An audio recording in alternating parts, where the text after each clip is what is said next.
Channel 3 Moscow is a production of KTCA TV, Channel 2, for stations of the Minnesota Public Television Network. Good evening, I'm Joe Summers. Tonight we present the November edition of Channel 3 Moscow, a look at the Soviet Union through the eye of Soviet television. During this past month, we have seen the problems of auto repair, Soviet-style TV commercials with a message that's straight to the point, a Soviet profile of life in Baltimore, Maryland, and protest music with a distinctly pre-summit twist. We'll have all that and more tonight on the November edition of Channel 3 Moscow.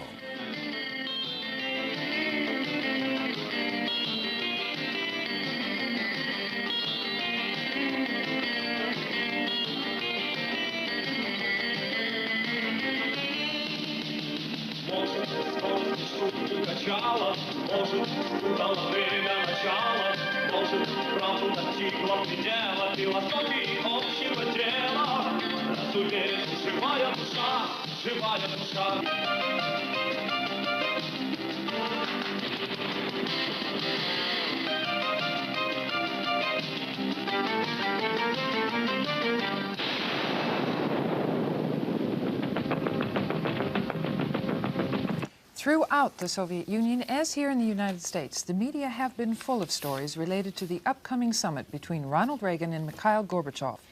In our viewing of hundreds of hours of Soviet TV this past month, one story that especially caught our eye was a pre-summit profile of life in the city of Baltimore, Maryland. Basil Ivanov provides the translation, and to help keep things straight, the words of all Baltimore residents being interviewed are read by Carol Levinson. Город по имени Балтимор. 1,5 часа езды от Вашингтона. The city is Baltimore, an hour-and-a-half drive from Washington, and it is a totally different world. Not one of rank, service, and power, but a port, a city of trade and smoke. More people live here than in Washington itself, and it seemed to me that the people were friendlier and a lot easier to approach. This is why I decided to ask the people of Baltimore how they live and what troubles them. I'm from Moscow TV. From Moscow? Can I ask you a question? What kind of a question? What would you do if you were President of the United States for one day? Would you change anything, leave things as they are? Of course I would make changes. I would give people jobs. That's what I would do. Could you do it all in a day? I don't think so. What would you do other than find jobs? Find housing for the poor. There are many homeless. What else? I would have to sit down and think about it. You wouldn't be ready for your new responsibility? Would you like to be rich? I'd like to have some kind of wealth. What do you do now? I'm a factory worker. What are you doing with these flyers? I work weekends to make ends meet. Make believe that you've become the President of the United States. I'd move the capital to Baltimore, get rid of the speed limit. I feel Reagan is going the right way. So you approve of Reagan? Yes, 100%. Well, maybe 99%. So you're 1% against? It's not worth talking about. And what do you think? I think something should be done about the people who pretend they're poor to get on welfare. On those programs. Would you be president? It's nothing but a headache. I wouldn't do it at all. What if your best friend became president? What would you advise him to do? I'd tell him to make jobs, find places for the homeless. Are there a lot of homeless in Baltimore? You wouldn't believe it, everywhere you go. Do you have a job and home? Yes, I do. Do you feel safe? So far, I do.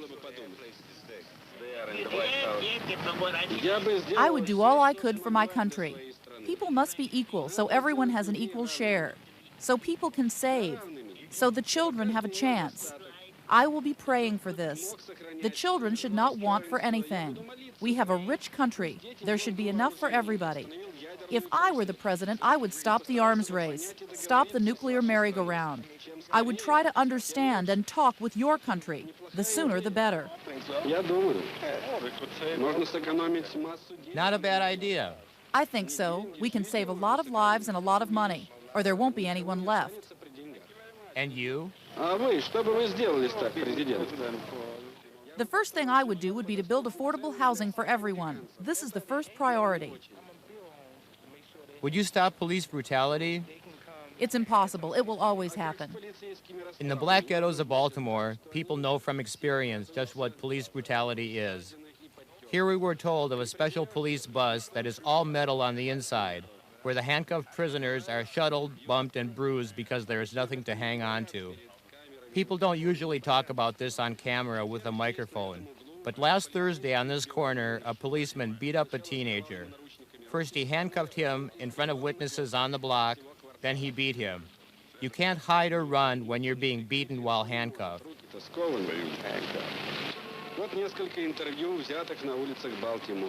Here have been a few interviews from the streets of Baltimore. Talking about the subject of the presidency, the more relevant topics were what America needs and what it needs to get rid of.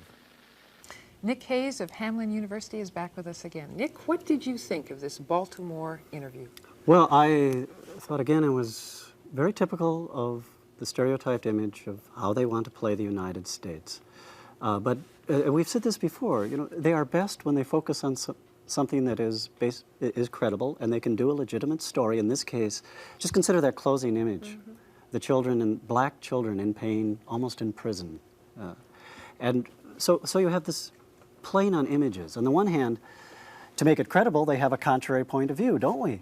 Somebody supports Reagan. Who are they? Three old, unthinking, selfish whites that either talk about welfare chiselers or speed limits, and then you have the painful scenes of black Americans talking about homelessness, police brutality. And yet, as Joe pointed out while we were watching it, actually what people were saying is probably what most people would have said had it been an American newsman interviewing them, right? Exactly. I mean, it could be, I'm sure it is, a legitimate interview of what people would say on the streets of Baltimore. If you got good raw material, you don't have to falsify. You just have to edit. Right. And well, the key is the power of editing. We've noticed that, too, haven't we? Okay, but again, some of the same themes as we have seen in the past. Talk about, well, this time police brutality. Homeless. Homeless is a big issue that shows up in Soviet TV. That's one of their favorite issues. Is and that one of the ones significant? that I think it's very significant. We saw a spot on this last summer because for Soviets to think of how wealthy this country is, maybe it's credible why we have unemployment, but homelessness, they come back to that again and again. These people don't have homes. And then to end with the scene of it, not just homes, but the children suffer too. Things that Russians probably find most objectionable about us. Well, Nick, we're going to move on to another segment. Outside of the news broadcasts, Soviet television is full of exercise shows, educational programs, and movies. Much of the programming is predictable and routine, but every once in a while we come across something that really catches us off guard. All of our reports tonight have been prepared by Laurie Kamen and translated by Basil Ivanov.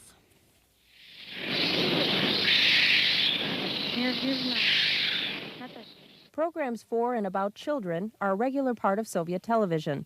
This show on child care demonstrates types of exercises often done by kids with respiratory problems. Okay, children, let's all raise our hands and pretend we are roosters. We'll do the exercise and make the sound the rooster makes. Now we will do the exercise called chopping wood.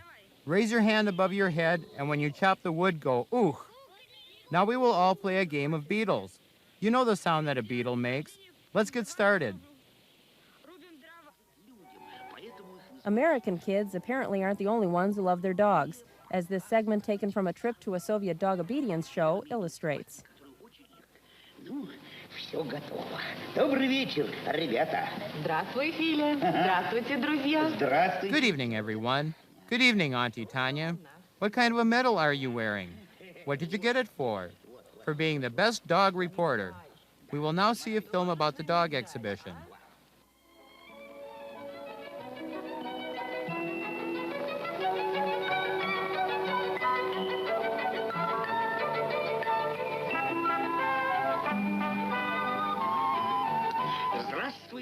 Hello, my dear friends. We have arrived at an exhibition for dogs. The dogs are very different at the exhibition, but they have one thing in common. They serve people.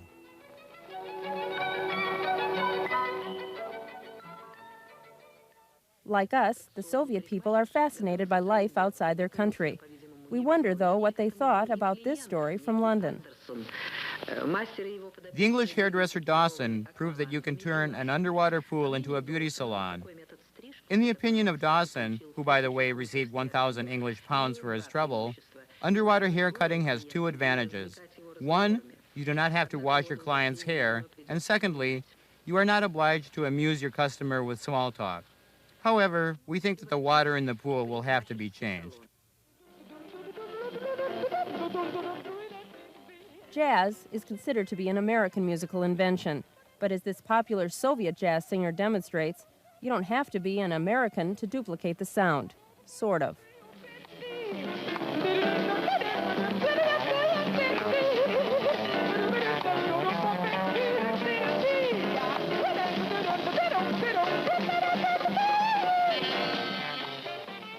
Soviet media does seem to pay a lot of homage to Western popular music.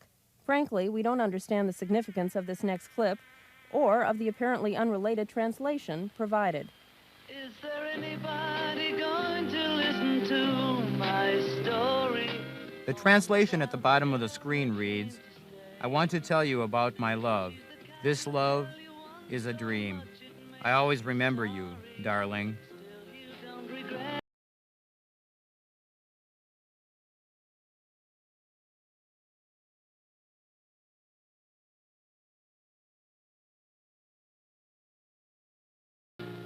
While the Beatles' music receives little airplay in the Soviet Union, other popular Western music is often heard, if only as background music.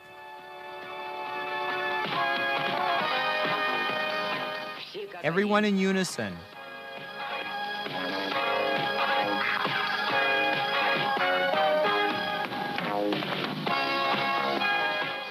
But then everyone is dressed differently.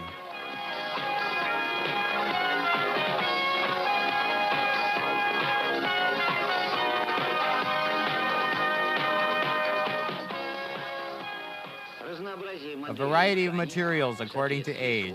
Wool suits for school-age boys.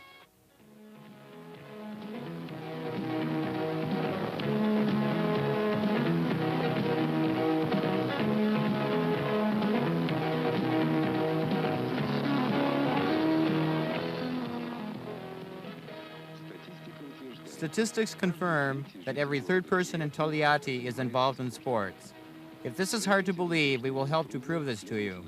Don't take the name of our film, Everybody's Start, literally.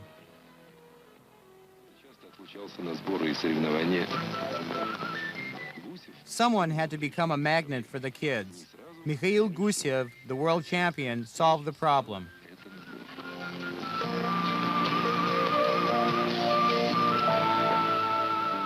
Public service type announcements are often seen on Soviet TV.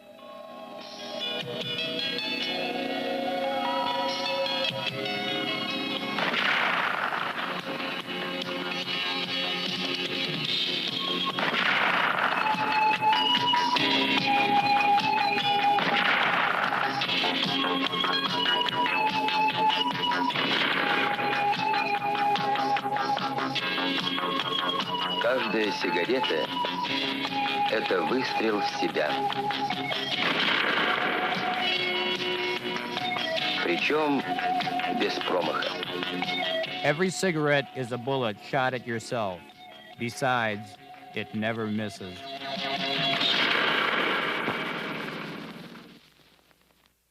По маленькой нальем? Мне можно. Я не за рулем.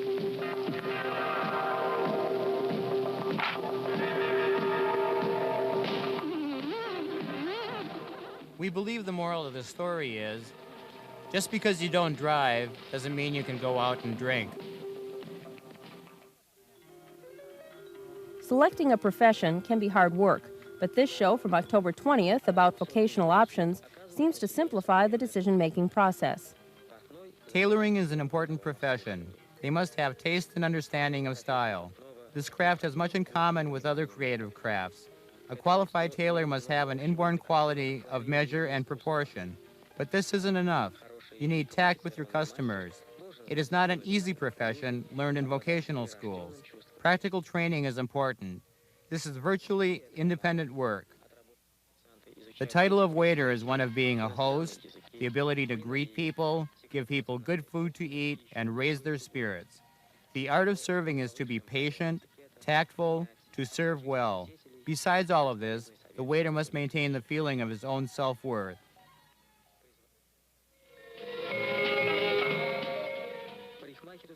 Beauticians are considered to be wizards when it comes to making a person look beautiful, but it isn't an easy job. You need physical skill, patience, talented hands, taste, and creative imagination. The most persistent reach their goal and become masters of their craft and creators of a good disposition. The experienced beauticians in the best salons help the amateurs learn the tricks of the trade and the secrets of makeup. While American women are beginning to enter male-dominated professions, Soviet women apparently made the transition decades ago, as this roundtable discussion of successful women indicates. Participants include a metallurgist, a radio operator, a technical engineer and inventor, and her student.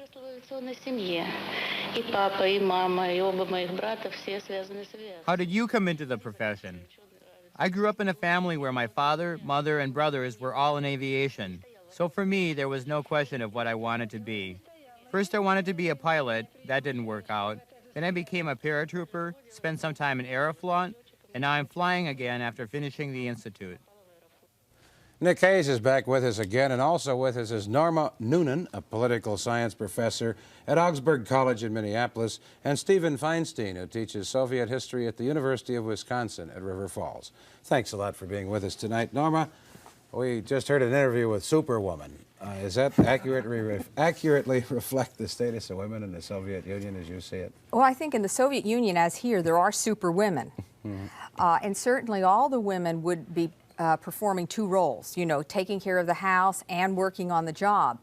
But it would be really a minority of women that would be metallurgists or in aviation.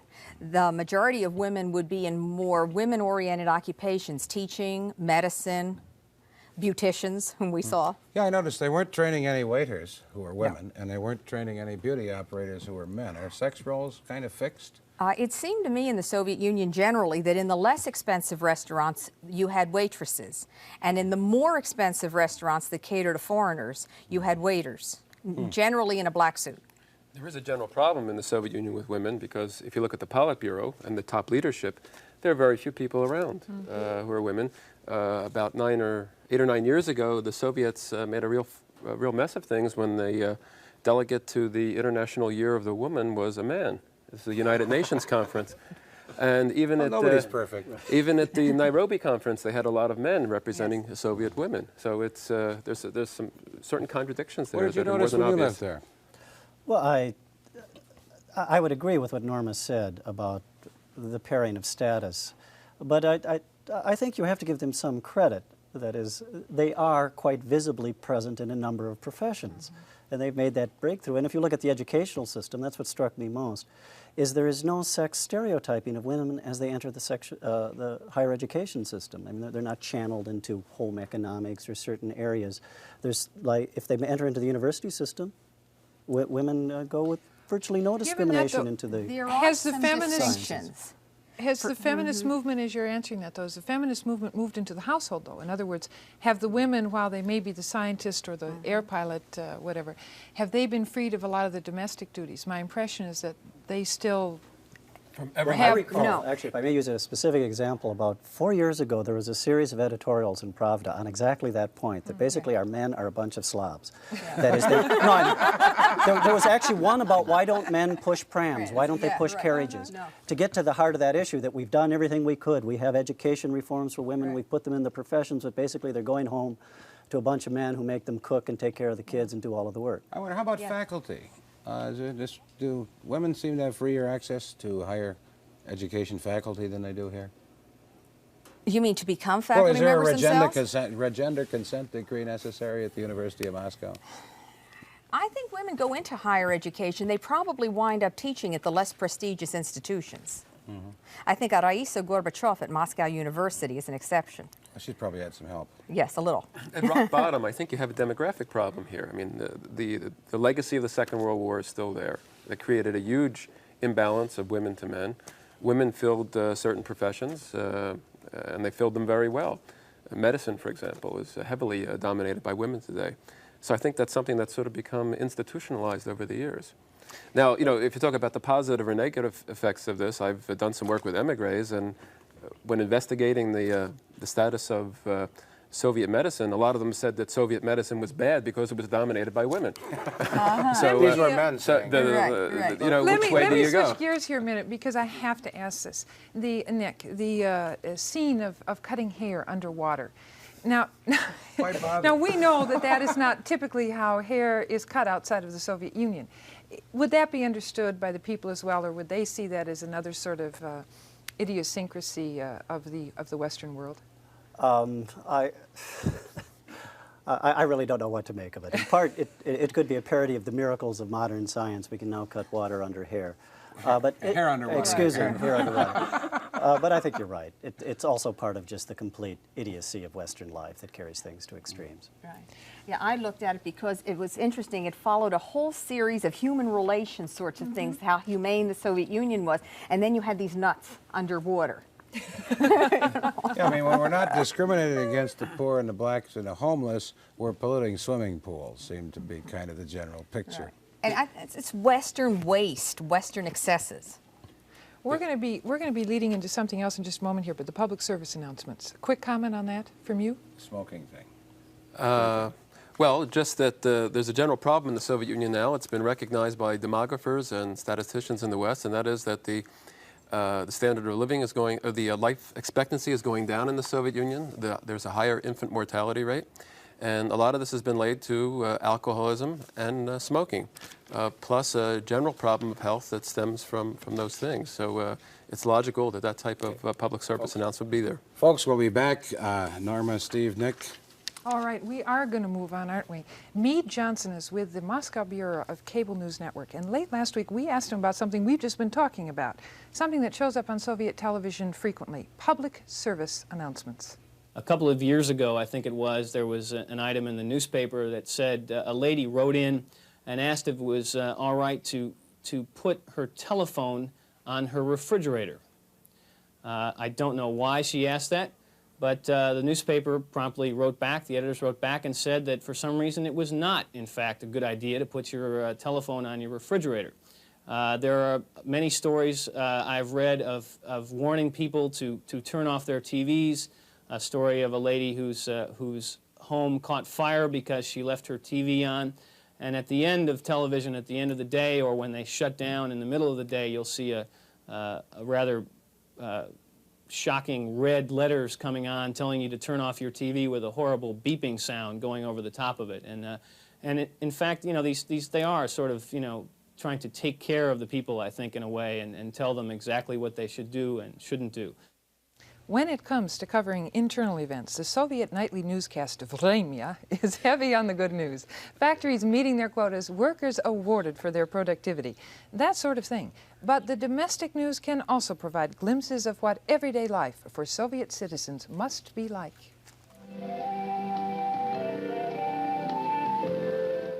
Since we began viewing Soviet TV last summer, we've been surprised at the number of consumer-oriented stories on Soviet television. This story on car repairs, reported earlier in the month, points out ongoing problems with getting necessary repair work done. Было невероятно странно понимать отношение к клиентам раньше. It was just amazing, the relation with the client previously, that which took place in the service station. But what we have now are some changes. We have people who are more polite, well, relatively. You could say that in all of the service stations, the workers are showing some culture, especially those workers who participated in the Great Patriotic War, who are invalids. However, I cannot say that there has been a great change. Однако изменения огромные нет. Ну, наверное, надо изменить или усовершенствовать порядок после оформления. What has to be changed is the paperwork system. See what happens. First, you have to go to one window just to get permission to have your car repaired. After this, you have to go through the car wash. Then you get to the stall and wait for someone to tell you where to put the car so it can be worked on. After which, you wait for the mechanic to finish his previous job, and finally it is your turn. Then comes the so-called diagnosis, finding out exactly what the problem is. After which another form is filled out for the repair that has to be made, and you start the whole bureaucratic circle again. После этого вам выписывают бумажку на замену каких-то деталей, и начинается следующий бюрократический круг по оформлению. So the whole thing starts over again, and this is the kind of thing that happens. So this is what has happened. We came here at 10 o'clock, now it's almost 2, and the car still hasn't been touched. No parts have been found, and it is over a really trivial thing, in my opinion. Nothing has yet been done. And for this, you have to waste a whole working day. I do not feel there is much organization here. Это, так сказать, что, хорошее обслуживание или хороший порядок? Может быть, в процессе диагностики выявится что-то еще? Maybe the diagnosis will find something else. Well, maybe it will. But this is not what I really need. I have already gone through the diagnosis, and I trust them, or at least I think I do, that they have done a good job. Why should I go through a full diagnostic check again if the car only has 26,000 kilometers on it? There is no need for this. I do not know the person who made up this system. The system is not for the consumer, but for the person who heads up the garage. The company is good, it is well equipped, I just can't say anything bad about it. However, the things that I have mentioned have created a bad impression on many people. Они в целом-то создают у большинства людей неблагоприятное впечатление. И недавних выпускников вуза, физиков и математиков. Most Americans believe the Soviets have lagged behind the West in getting computers into the hands of students and other average citizens. But in recent months, we've noticed a number of stories about computers. This particular story describes classes offered in the Kirov region designed to teach computer theory as well as practical application. Цель наших курсов обучить учителей средних школ. The aim of our program is to teach the instructors of the secondary schools and also those in vocational technical schools the informational access techniques. The basis of our program is to start using the most simple calculations which any student can use. In other words, the teachers learn in this class too, rooms equipped with computers and monitors. In September, the last group of teachers of secondary and vocational technical schools finished the program. In all, during the 4 months of training, more than 500 teachers were prepared in computer instruction.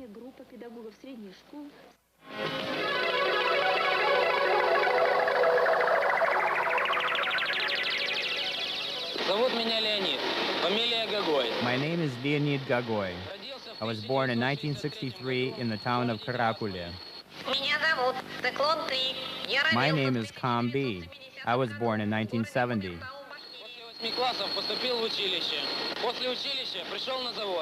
After finishing school, I came to work in this factory. I operate these kinds of machine mills. I work as a robot manipulator of these mills. Computers apparently are moving into the Soviet workplace. This story from October 6th demonstrates how successfully robots can compete with human workers.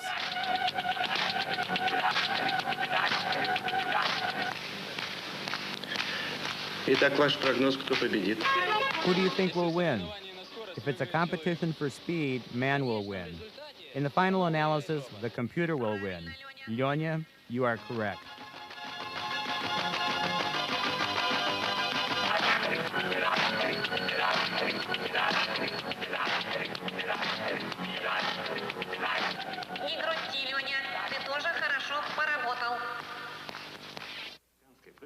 Consumer shortages. They get regular attention on Soviet news, as is clear in this report on a fish shortage in Lithuania. Есть в Вильнюсе фирменный магазин с многообещающим названием «Океан». There is a store in Lithuania with the age-old name Ocean, but often the customers hear the reply no in the store, especially when it comes to smoked, frozen, fresh water, and fresh fish. Some residents of the Vilnius feel that this is a case of unequal distribution, that it seems as if all of the best goods remain in the city of Klaipėda. So we shot this film in that port town, and it seems the people of Vilnius are needlessly jealous. Klaipėda residents would be happy to see a good amount of frozen fish if it were whole and not chopped.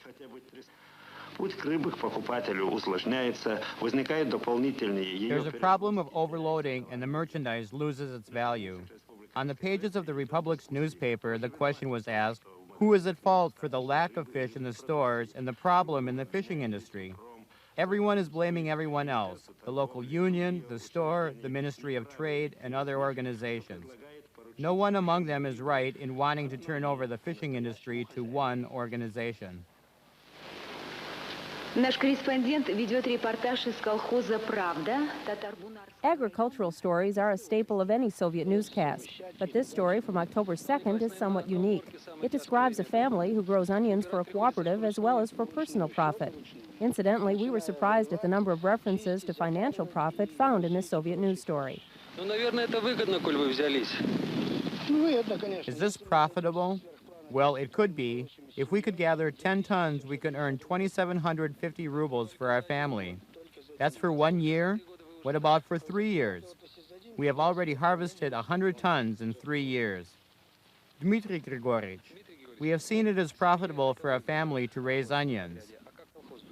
How about in a collective farm? I believe for a collective farm, it is very profitable. From a hectare, we can get 10,000 heads of onions. So on pure profit, we can get 5,000 to 6,000. And this is good for the collective farm and the collective farm worker, too. We think in a few years, we will be getting 35 to 45 tons per hectare.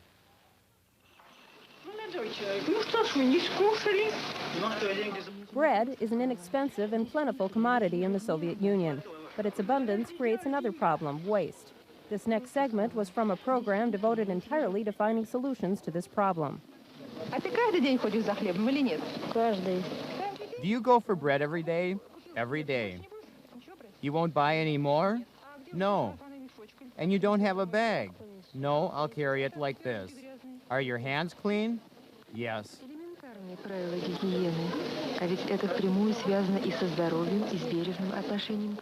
Bread must be handled and stored in proper containers. Do you like white or dark bread? Dark. Why? I love it.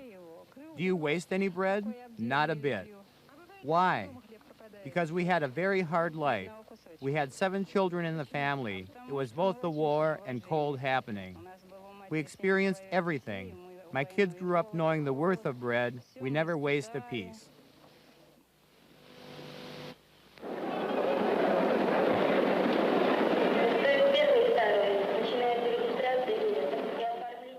It's been said that television commercials reflect the views of a society.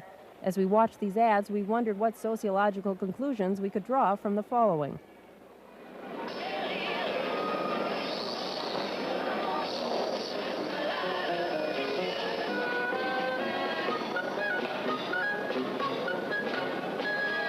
Хорошо работает? Пока не жалуюсь. А кроме маяка ловит что-нибудь? Вечерами на длинных и средних волнах вся Европа. It works good? I can't complain. Can it get shortwave? At night, I can get all of Europe. But it's so tiny. It's great that it's so small. You just stick it in your briefcase on the most varied jobs. I've traveled half the Soviet Union with it. At nights, you're sitting in the hotel, and you can get everything. That's my flight. Goodbye. Всего доброго. До свидания.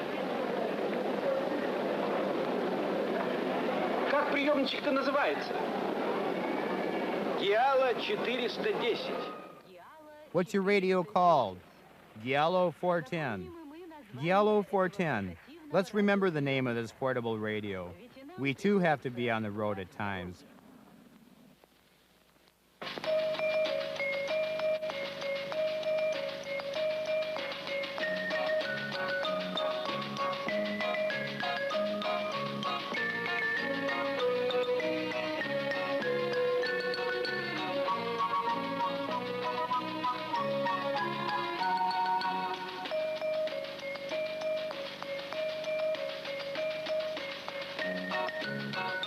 Если ваш ребенок уже сидит, пусть он сидит удобно в детском комбинированном кресле. If your child can sit, let him sit comfortably in a child's combination chair.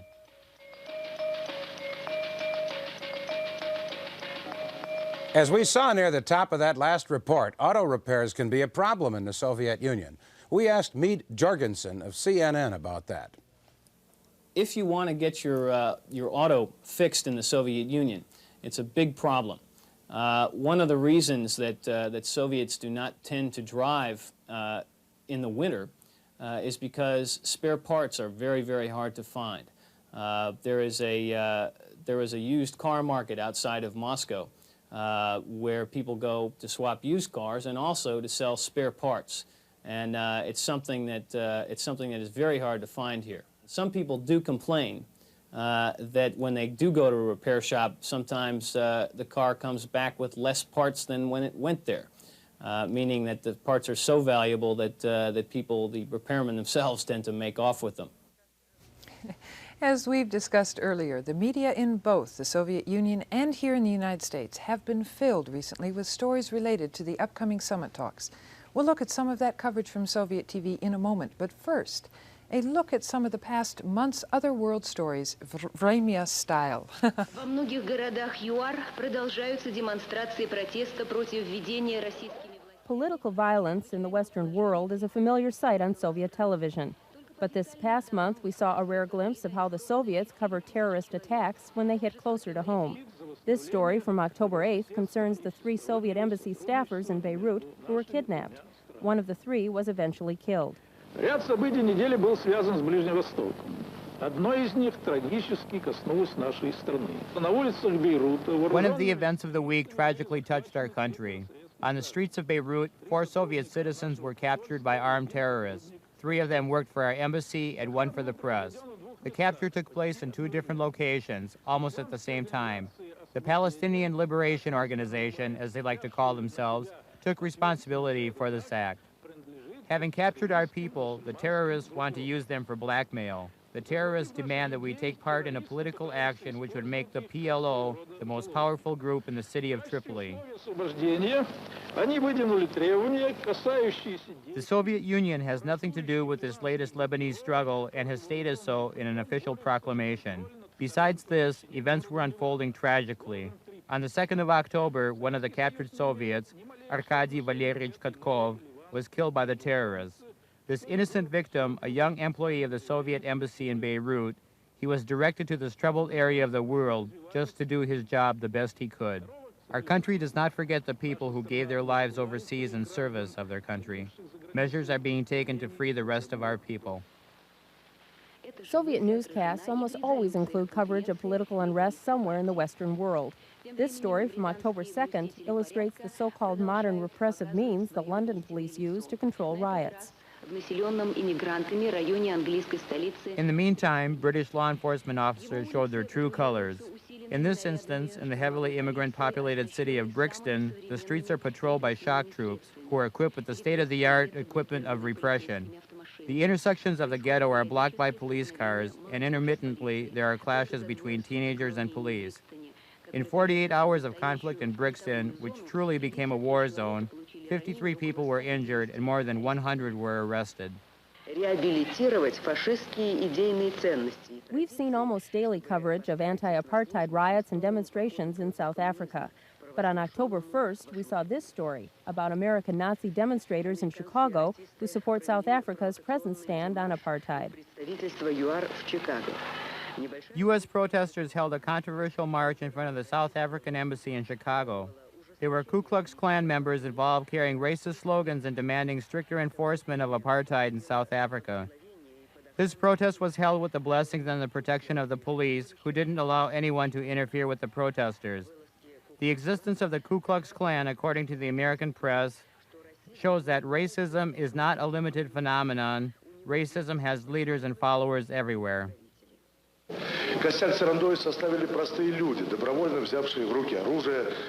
The old police regime has been destroyed, the regime which tortured the people. The army is made up of average people who have picked up their weapons to defend the revolutionary attempt on their country and to protect their loved ones. In big towns and in little villages, both day and night, they are on duty. They are always ready to come to the aid of anyone requiring help. In recent months, we've occasionally seen stories about the war in Afghanistan. This story describes Soviet soldiers' successful action against Afghan rebels.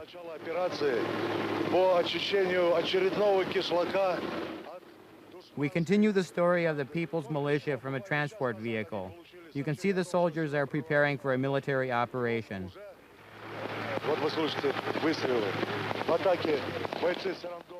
You can hear the gunshots of the soldiers. We often have to be engaged in action against the bandits. Today's battle wasn't an easy one. We destroyed another band of raiders, saved scores of lives, saved their fields and homes. Every one of us is convinced of victory, and because of this, we are not afraid to lay down our lives.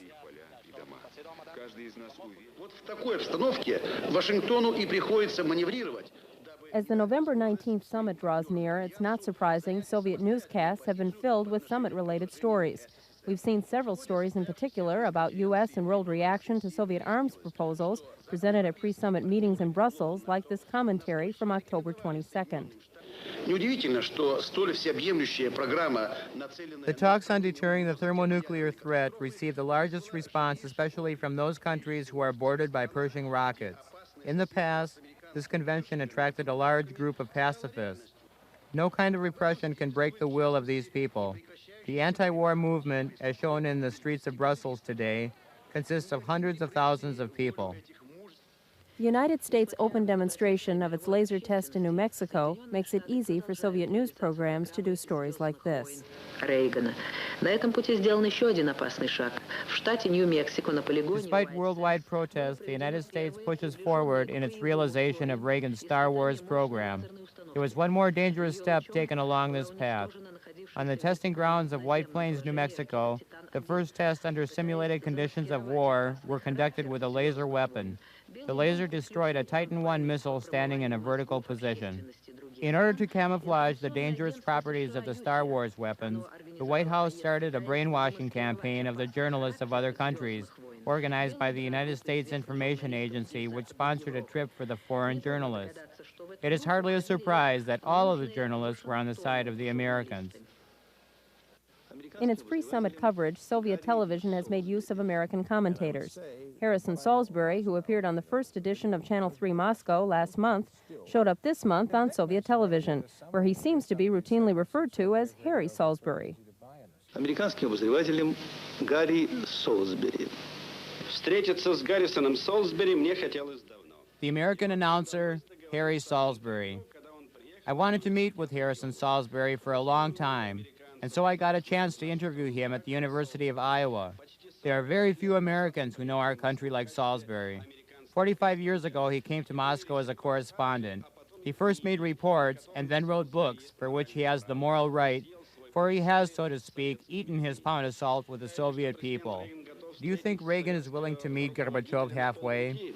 I don't know whether he's ready to meet him halfway because I don't know what halfway is. I don't know if he is, because it took Reagan a great deal just to agree to meet with Gorbachev.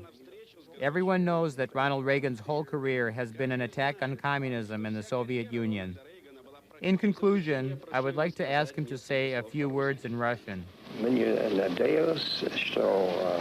Все будет хорошо между США и УССР. Это самый важный. I hope that all will be well between the USA and the USSR. This is the most important thing in the world today, the relations of our two countries, and I hope they will be good.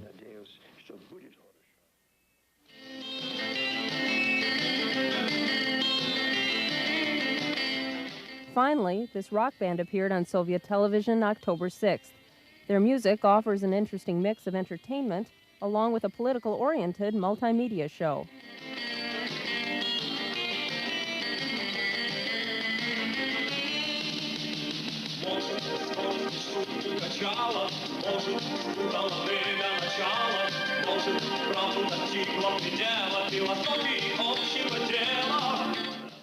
In the words of the song, what has the world taught us?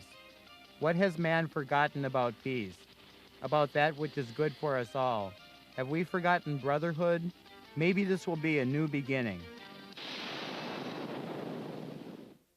Nick, in the top of this last segment we just saw, we saw one of the more distinguished-looking journalists we've seen on a newscast attack the PLO. Well, that was a surprise. I think the journalist, these spots in general are usually they're distinguished foreign correspondents that appear on the news. I believe he's kind of show up who interviewed Reagan. So he comes with a high degree of authority, and it's clear that they're mad. And the message, the slander on the PLO, it's so-called, it took credit for this inhuman act. That's a message to Arafat, I think, of importance that we'll want to look at a little later. Well, in addition, while living in Moscow, Meade Jorgensen has been right in the middle of the pre-summit media blitz. Here are his impressions of the Soviet media's handling of the upcoming summit.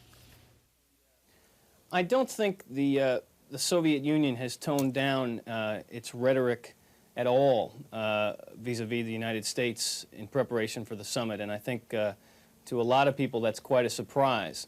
I think, every day in the press and on television, there are commentaries directed against the United States. For example, today a commentator named Alexander Bovin in the evening newspaper said that Reagan's preparations for the summit did not appear serious, and that they lacked the seriousness necessary to go into the summit appropriately.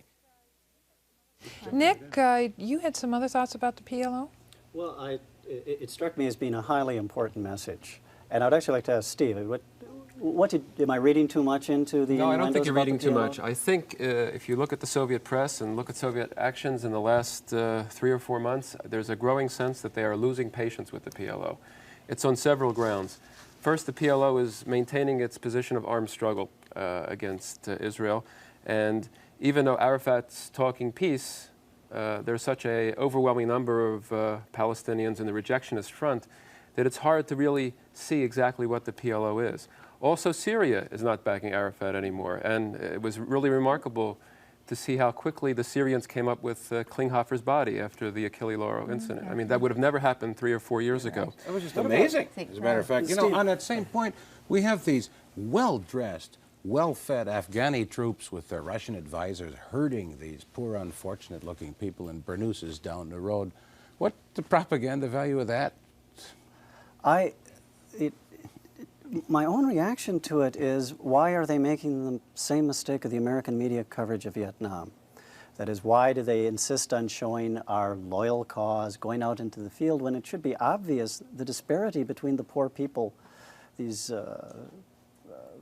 insurgents out there walking against the well-ordered troops. And again, the primary political message, we've seen two other spots on this before, but the political message is that there's a war out there. And you notice the defensive tone. They have to explain what they're doing and go through the rationale, and these are a bunch of bandits that we're dealing with. What was your reaction to the Afghani coverage? My reaction was that generally the Soviet people take the position, you know, in the main, my country right or wrong. Sounds familiar. Mike, you know, and they will look at it and they will perhaps see those poor people that you see in a quite different light. And they will say, look, our boys are out there struggling against those barbarians. Well, Norma, I think you're right. That's the editor's intention. Right. But television is a very difficult media to control. And you wonder what is the ambiguity of what they see in the scenes. Well, I wonder what's afoot here, because in Russian literature there's a contrast between these words cultured and barbaric that doesn't seem to translate very well to English. Is there something? There's also, well, culture also means polite. As we saw it in an earlier segment, it really meant politeness when they talked about the waiters. That meant politeness. Speaking of politeness, now here I am thinking of Russia as a monolithic country. The government owns everything and the government, which owns a television station, spends 3 minutes at least on this prime news at 6 o'clock talking about how lousy its car repair service is. Why do they do that? Well, actually, these aren't standard stories, Joe. I mean, we're seeing more and more coverage of really a frank, candid reference to real problems in everyday life. This is part of Gorbachev's approach to reform. Oh, you think so? This is very important. And he's building fires under people. But there's also a flip side to it. We saw it tonight. I mean, there's, first of all, to talk candidly about what goes wrong with auto repairs. But then we saw the ad for the radio. Also to heighten some prestige and status for Soviet industrial products, and we see then scenes trying to uplift the status of workers, be they hairdressers, be they waiters, to try to create perhaps a better mood. Now, I was raised on a steady diet in college of anti-communist lecturers coming in and talking about Russia, the closed society, and how they jammed the Voice of America and all that. And I see a commercial for a radio, and one of the selling points is that if you get this, you can listen to the European radio stations. Is this a change, or is this the way it's always been? Well, the radios have generally always been able to pick up computer radio stations. No, So maybe they're having they're trouble. selling them. They're pushing them. They don't have to be smuggled I'll be in honest. pieces. I mean, you know what my reaction to that was? It means you don't have to go to the foreign currency store and buy the Japanese radios. That you can buy these for rubles, and they do the same job. Let's be frank. We know what they want them for. Now, Stephen, you said that it was significant, the piece that they did on the computers. Why? Well, there's a whole problem of dissemination of information in the Soviet Union. Typewriters are licensed. When people go and buy onion skin paper to make multiple copies, they can only buy a certain amount at a time. Xerox machines are under lock and key and very difficult to have access to. When you talk about a computer revolution or introducing home computers, you're talking about making information more accessible without constraints. That's the only way our system works. And to introduce this system into the Soviet Union is going to it's going to have to be a well-thought-out thing, because down the line, something's going to have to crack. I mean, it could be the beginning of another sort of internal revolution about the dissemination of information. I guess I see that the computers a little differently. I see them saying we're catching up to the West by having this crash program of computer literacy for teachers. That's certainly there, yes. Yes. And there's no illustration of using modems or using these things to communicate. Right. These kids were typing in programs and working with what's on the screen. Well, Steve's point's quite correct, though. I mean, in the long run, it does face a problem of information and the dissemination of information. But I see it actually in a third different level altogether. It's the Gorbachev image. We suddenly have a hip, contemporary society. We had a robot speaking in Russian. That's right. Fine toolsmanship being done on the air. We have computers now. Then we have the jazzy background music from contemporary Western pop culture. It's just trying to imitate. The robot was particularly interesting because when Gorbachev was in Paris, they took him to a robotics plant, a Renault plant that was robotized. And here you have a situation where if you take this footage, he could go right back and say, well, look, we have the same thing. So what's the big deal? The big deal is productivity. Right. Yeah. He might have just come back and said, hey, don't we have a robot someplace? Do a robot story. By the way, Nick, you brought up the music. I have to ask this. Now, we heard the theme music from Rocky and Star Wars and a few other movies. Would the Soviet people be familiar with that theme music? Oh, do you sure. think? They would, Sure. They would know what they're hearing? Oh, yeah, and through entirely normal channels. You notice it's always kind of mellowed down a bit, by the way. Yes, it's a little not sort of the music style. My biggest surprise in Kiev in 1971 was hearing Fiddler on the Roof music played by the orchestra in the hotel bar. And here something totally incongruous with the society. But the biggest puzzle tonight was the Beatles. True. Yeah, and they're playing one song and translating another. I can only make, first of all, I just assumed it's old filler, because that's a real old Beatles spot. But the key there was a record label with a Melodia. The Russian label to indicate that, we have the Beatles recorded, perhaps.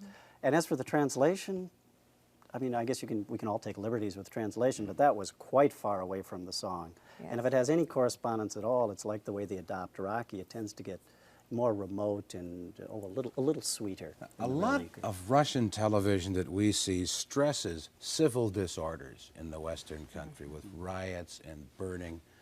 And I sense that there's more to that than just showing the West as oppressing minority races. Is there some kind of really strong concern in Russian society about civil disorder being a bad thing? Is there some historic concerns that they're playing on here? Well, there's certainly a legacy of disorders throughout the 20s up through the 50s and 60s. There are strikes that occur in the Soviet Union. They are heavily suppressed. There's the legacy of Czechoslovakia in '68 and Solidarity. Those events had broad implications in the Soviet Union. So I think certainly there's a concern that whatever type of disorders might occur in the Soviet Union could eventually destroy what we have. And we have made great gains. This is the message that you get all the time. We may be implicitly behind the West, although that's never said openly. But we don't want any massive disruptions, because that's going to mean that things are going to get worse. Norma, Steve, and Nick, I'm sorry, but in the final moments we have tonight, can we speculate a little bit about what the Soviet coverage of the summit might be like? Let's start with you, Norma. What do you think?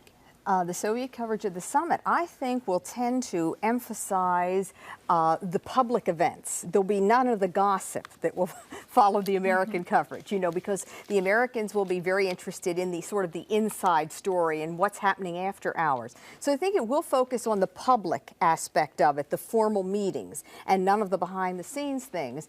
And I think the emphasis will always be on the Soviet Union taking the lead and the Soviet Union, in a sense, offering the hand of compromise. That will be the image. Yes, the Soviet Union taking the lead, making the most interesting and innovative proposals. And so I would think, you know, Reagan will be the man in the shadow and Gorbachev will be the star. Yeah, I think the image already that's been conveyed over the last 5 years is that Reagan is the cowboy. He's the one that has to be tamed. So it's going to be the task of Soviet negotiators to do this. Actually, there's only 2.5 things on the agenda. The first is disarmament, which is the major issue, as we've seen. The second is trade. And the unpublic agenda is human rights.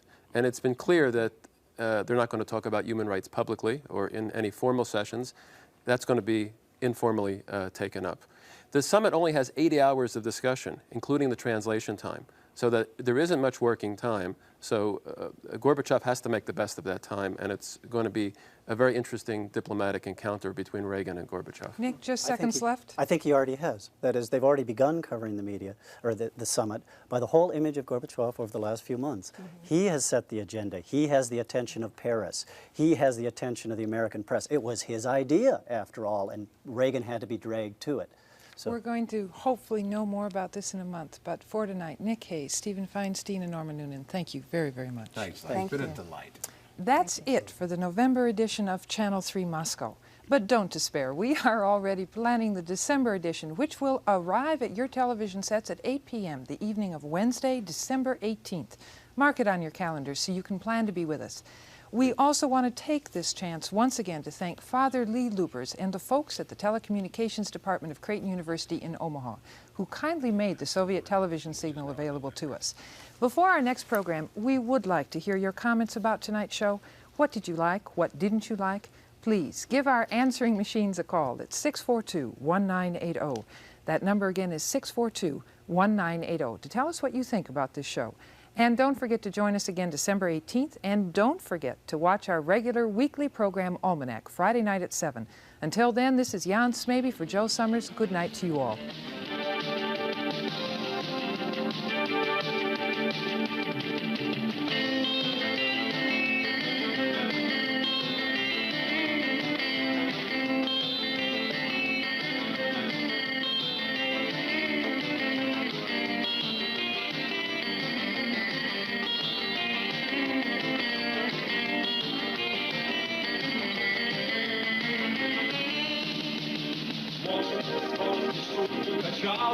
Может, было время начала, может, правду достигло предела философии общего дела.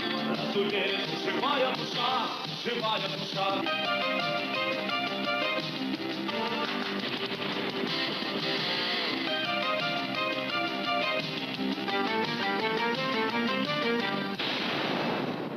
Channel 3 Moscow is a production of KTCA-TV Channel 2 for stations of the Minnesota Public Television Network.